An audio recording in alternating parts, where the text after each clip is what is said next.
ব্যক্তিগত উদ্যোগে বিশাল এক সংগ্রহশালা গড়ে তুলেছেন যশোরের লুৎফর রহমান লুল্টু। শহরের বিমানবন্দর সড়কে নিজ বাড়িতে জড়ো করেছেন প্রাচীন নানা সামগ্রী, জমিদারি তলোয়ার থেকে শুরু করে বিভিন্ন সময়ের ক্যামেরা, টেলিফোন, ডাকটিকিট, কি নেই সেখানে। সংগ্রহশালাটিতে জাদুঘরে রূপান্তর করার ইচ্ছা আছে এই সংগ্রাহকের। শত বছরের স্মৃতিচিহ্ন দিয়ে সাজানো লুল্টুর সংগ্রহশালা।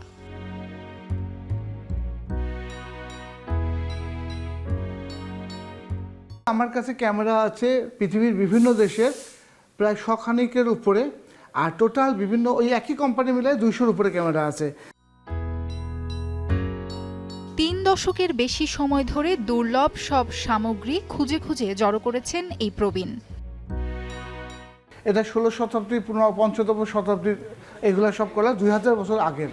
যেরকম এগুলো থেকে ট্র্যাকাটা বলে, ট্র্যাকাটা পাশাপাশি এটা হচ্ছে যে লেখা আছে, আপনারা দেখেন এটা শিলালিপি অনেক সময় বলে থাকেন। মোগল সাম্রাজ্য কিংবা ইন্দো গ্রিক যুগের জিনিসপত্রও খুঁজে পাওয়া যাবে যশোরের এই বাড়িটিতে। পাথরের হুকা, পিতলের হুকা, কাঠের হুকা, নারকেলের হুকা, মাটির হুকা, এটা হচ্ছে মাটির হুকা।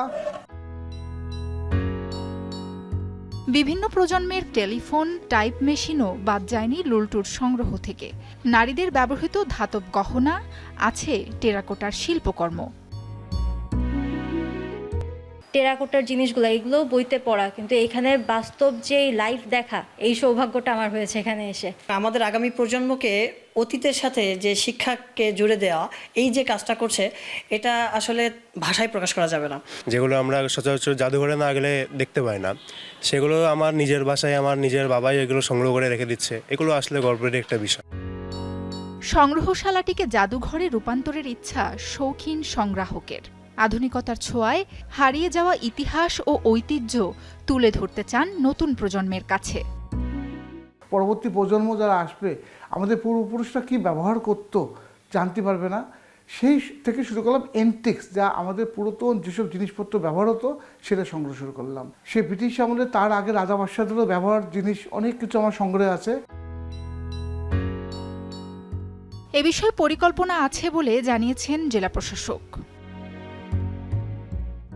গণপূর্ত বিভাগ থেকে এটার কি পরিমাণ খরচ লাগতে পারে, এবং যেহেতু আমাদের জনপ্রশাসন মন্ত্রণালয় এটা দেখভাল করে, আমরা সেই মন্ত্রণালয়ের সাথে যোগাযোগ করে এটা যদি সংগ্রহ করা যায়, তাহলে তাদেরকে দিয়েই আমরা এই যশোরের একটা সংগ্রহশালা আমরা তৈরি করতে পারব। বেসরকারি একটি সংস্থায় চাকরি করতেন লুল্টু। দেশের প্রত্যন্ত এলাকায় ঘুরে সংগ্রহ করা সামগ্রী থেকে গড়ে উঠেছে বিশাল সম্ভার।